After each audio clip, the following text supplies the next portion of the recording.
Claudette Zepeda has fun energy, and I love it. She's a great teacher. You put an apron on, it's kind of like becoming a superhero.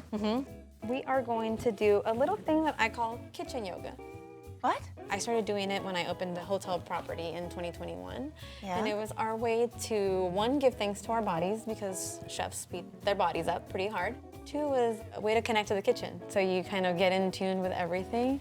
And we're going to stretch. Okay, You ready? great. Get some good energy going. Yeah. Yes. Okay. Yes. We're gonna grab onto the wood board. Okay. And we're going to drop our right leg back. Okay. Now stretch your neck forward, up, up, up, up, up. Feel that in your spine. Oh, I feel it in my calves. Yeah. Decompress. Oh. And this is kind of just welcoming our bodies into this kitchen, and you're gonna have your head down for the next few hours, so let's switch legs. Energy is really important when you're cooking food. You don't want to be in a bad mood, or you don't want to feel rushed or have anxiety, because that's what you end up serving to everybody. So kitchen yoga just made perfect sense to me. I do this with my cooks. Their entire energy changes before we get our butts kicked.